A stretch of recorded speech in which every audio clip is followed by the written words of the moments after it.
they're extremely influential in their communities, whether they're delegates or community organizers or teachers.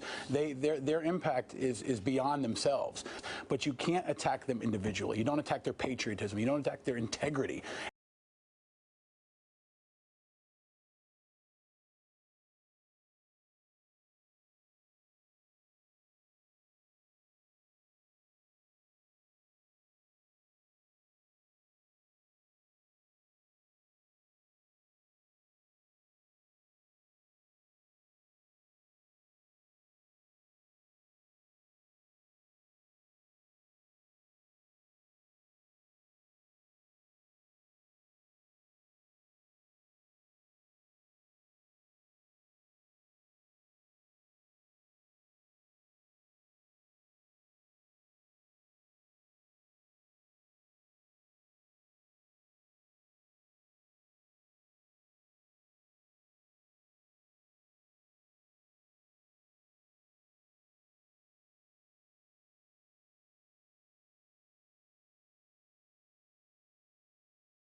To provide relief to all income tax. Today, I am sending to Congress my plan to provide relief to all income taxpayers, which I believe will help jumpstart the American economy. We must give overcharged taxpayers some of their own money back.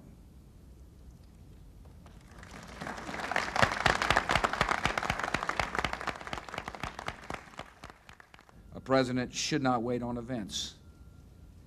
He must try to shape them. And the warning signs are clear.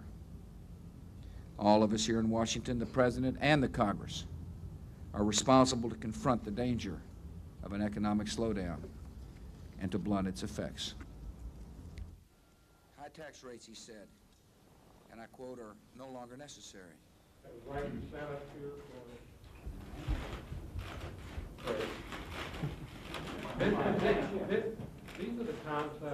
What we're talking about is the American people being able to keep more of their money.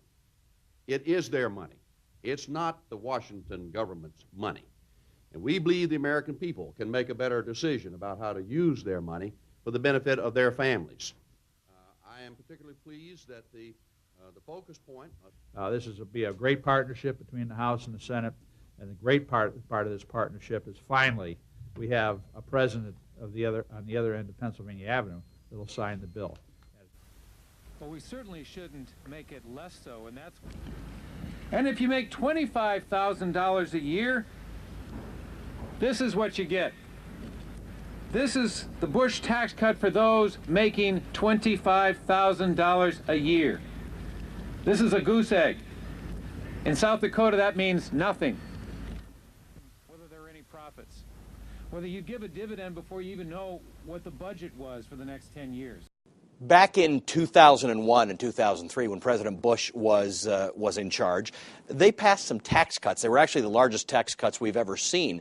And it took the tax rate down from where they used to be under the Clinton administration. So everything's going to have the question. Okay, very good. Now, these tax cuts were set to expire at the end of 2010. And what that would have done is taken your taxes back to where they were in the Clinton era, 39.5%. Well, the Democrats wanted to extend those tax cuts for everybody making less than $250,000 in a household. The Republicans wanted those tax cuts extended for everybody. So you heard terms like babysitters to billionaires. Most Americans were in favor of extending the tax cuts for middle-class Americans, but didn't want it extended for the rich. For some reason, the Republicans stuck to this and worked out a compromise with the president to extend those tax cuts for everybody. Now, that's pretty expensive. When you're trying to cut the deficit, that ends up actually adding to the deficit. In fact, that 2% of people who are now getting this tax cut, that adds about $600 billion. So why would they do it? Well, I'll tell you why. Because there's one school of thought that says money that people don't pay to the government is money that they spend themselves. And when they spend that money, it creates demand. Demand creates jobs. Jobs create consumers who then buy more stuff, and that's how you juice the economy. So Republicans, who are always in favor of tax cuts, basically said, extend the tax cuts to everyone, and it'll goose the economy. This has created a lot of tension because there are a lot of Democrats who say, why would we extend tax cuts to people, to homes, to houses that make more than $250,000 a year? Now, in addition to getting these tax cuts extended, the president extracted some things that he wanted, including extending unemployment benefits for a lot of people. 8 million people have lost their jobs since the beginning of this recession.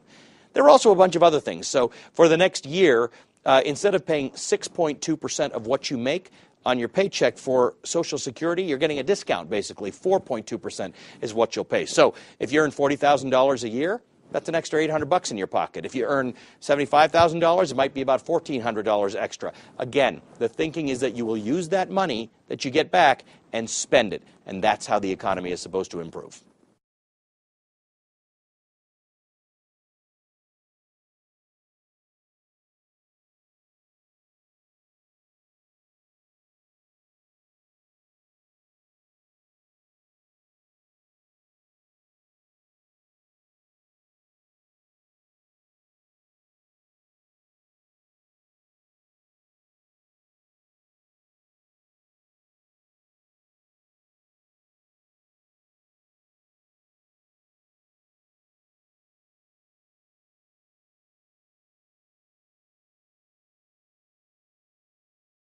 Joining us once again for the interview is the top Democrat in the United States Senate, Senator Chuck Schumer of New York. Senator Schumer, thank you for sticking with us. The Trump administration has unified control of Capitol Hill and the White House. They have passed no significant legislation since President Trump was sworn in, despite their almost heroic efforts to try to repeal the Affordable Care Act. Are they going to pass a tax bill? Well, they're going to have a rough time, mainly because the bill is so warped towards the very wealthy, the big corporations, and they want to do so much, it's greed, that they have real trouble. And they're stuck, on the one hand, to pay for the tax breaks for the wealthiest and particularly for the biggest corporations, who, by the way, don't pay a 35% actual tax. The average, the top 1,000, I believe it is, pay 16%. But that they are stuck. They have to eliminate deductions that the middle class needs. That's very unpopular, and it's unpopular particularly in their districts, sort of middle class, upper middle class suburban districts. If they eliminate those deductions, the deficit goes way up, and there are, to their credit, a handful of Republicans in the Senate who still believe in reducing the deficit. The hard right, total fraud, phoniness, fraudulence. They were against deficits whenever President Obama would want to spend money on anything. But now there are huge tax cuts which raise the deficits much greater. That's perfectly okay. Do you think that So I think they have a rough road to hoe, and we're going to do everything to stop them for two reasons, Rachel. One, we have two big problems in America. One is income maldistribution. The top is earning so much. This will make it even worse. Even worse. And second, the only way we can get middle-class people and people trying to get into the middle class out of doing better, keeping those who are there in it, getting those up, is government. It's education. It's road building. It's scientific research. If you create deficits like this, it'll all be decimated, and they might have to cut Medicare and Medicaid. When you say that you're not sure they're going to be able to pass it, they could pass They're it with pulling their out. own votes. And they're without pulling. Democrats. Yes, they've rejected any bipartisanship. We could do some bipartisan things, but they've rejected that completely. There's been no Democratic involvement in the bill at all? None. Well, their view of bipartisanship is they get big in a closed room. They come up with a bill and then say, you support it. And that's bipartisanship. And I'll say one other thing. They are so embarrassed about this bill. It's so, you know, the hard right, which is running the show for the first time, is so far away from what Americans want. That's why health care failed, and hopefully that's why this will fail. So what they're trying to do is rush it through. Not one hearing on this major, major bill affecting our whole economic system, our tax code. No discussion, no analysis by outside experts. They introduced it today. They want to start marking it up, you know, doing amendments Monday. So they're afraid. They're embarrassed. I call this bill a dead fish. The more it's in the sun, the more it stinks. They don't want people to know about it. Are there red state Democrats or conservative Democrats who are potentially going to vote for this thing? Well, we had 45 Democrats sign a letter that said we had 3 principles, very simple, easy principles. No tax breaks to the 1%. Don't blow a huge hole in the deficit. And don't do reconciliation. Do it bipartisan. 45 signed it. There were 3 who didn't. But if you listen to those 3 and what they say, they agree with our principles. They just didn't want to sign the letter. So that's Heitkamp and Donnelly and Manchin. Joe Manchin has been eloquent about the deficit, which he really cares about.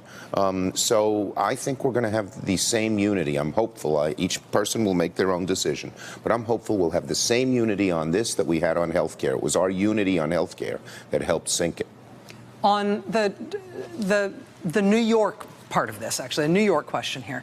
I think New York is a particularly important state when thinking about the politics of this tax plan. There are 9 Republican members of Congress from New York. New York is the kind of states, mostly blue states, that will be particularly hurt by this tax plan. People who get places that have relatively high housing costs, for example. Those are the kinds of places where working families are going to get killed. Those tend to be Republican districts, suburban districts. Peter King, to his everlasting credit, has taken this on. His district will get killed. The fella out on the 1st district, Lee Zeldin. Now, he's a Trump guy, but he's opposed this because he knows what we're doing in his district. I went around the state, and actually, I don't like to do this, but I named names. I said, Congressman so-and-so and so-and-so, they would be betraying New York by voting for this, going for the hard right, wealthy people. And 7 of the 9 voted against the budget. And so I have called the governors, Democratic governors of the 8 or 9 other states, California, Colorado, Virginia, Pennsylvania, where you have a lot of these districts, and asked them to do the same. And they're in the process of doing it. So the Republicans, particularly those from the suburban districts, particularly those who tend to be a little more mainstream, not hard right, are squirming. And they're going to be damned either way. If they vote against it, they will have their right-wing leadership mad at them. But if they vote for it, they face real electoral problems. They're really hurting their constituents in a very big and real way. Let me ask you another. I think we have a good shot. I think we have a good chance of defeating it. And I hope for the sake of the country, forget the politics, that we defeat it. It would blow a hole in the deficit for a decade. We couldn't do things we need to do to rebuild this country, and it would make income distribution even worse, bad enough as it is now, taking money away from middle-class people and giving it to the wealthiest and these big corporations. And one more thing, I'm sorry, this myth that if you give these corporations tax cuts, they'll create jobs is utter bull. They are stocked with money now. They're not putting it into jobs, stock buybacks, corporate salary, corporate salaries for the high end, dividends. They don't use it for jobs. It's a myth. And what we're up against, this is the one thing that, I am fighting hard in this job, and I'm enjoying it, actually. I didn't know I would enjoy it as much as I did. But they have a machine. And they have these think tanks and these professors they pay college, and they perpetrate utter bull. So the newspaper, even the mainstream newspapers, well, maybe it will create jobs, maybe it won't. It won't. Senator Schumer, I have one more thing to ask you about. You can ask me whatever you want, Now I got you all Rachel. fired up about taxes. We'll be right back with Senator Chuck Schumer of New York.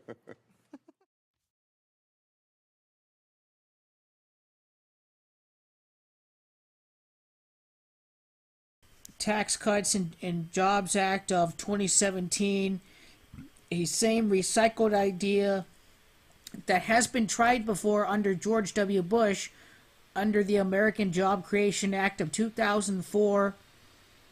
The theory said that if you repatriate home income at a reduced rate, such as 5% or under 5%, then these corporations will go out and invest and use some money to create jobs.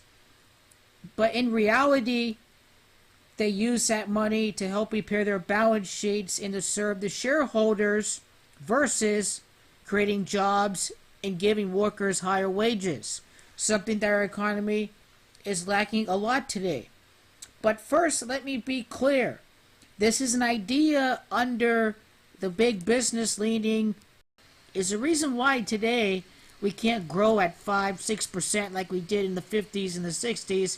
It is because all of our good paying jobs got shipped overseas, and we are facing ever rising healthcare premiums, student loans, a collapsing American economy. No jobs were created following repatriation of income, following the American Jobs Creation Act. Under the Republicans, under the GOP, all it was ever designed to do was serve the wealthy and the shareholders. According to Congressional Research Service, a congressional nonpartisan think tank, they said in a report, while empirical evidence is clear that this provision resulted in a significant increase in repatriated earnings, empirical evidence is unable to show a corresponding increase in domestic investment or employment. In other words, it never was about creating jobs or investing with repatriation. It had everything to do with increasing shareholder value in serving the needs of the wealthy.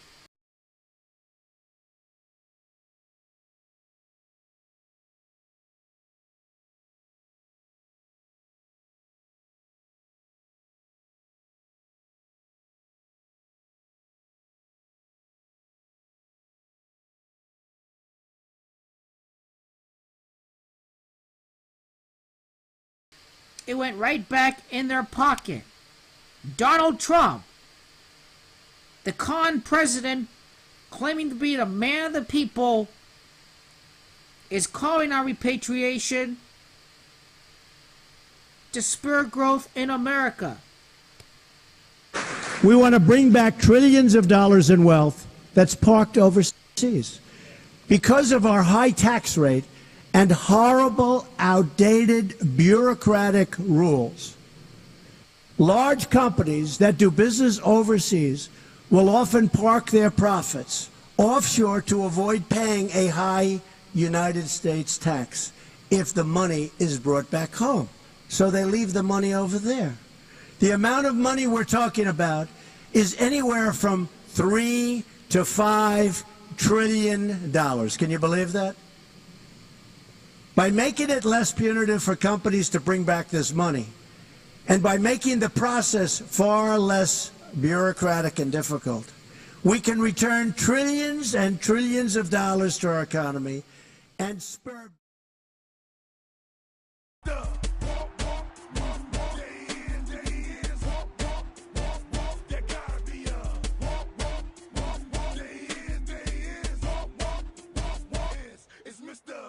Using this stuff under fair use, and also remember to like and subscribe this channel. Walk it like I talk it, walk it, walk it like I talk it, walk it, walk it like I talk it, walk it like I talk it, woo, walk it like I talk it, walk it like I talk it, ay, walk it like I talk it, walk it like I talk it, yeah. Take my shoes and walk a mile, something that you can't do.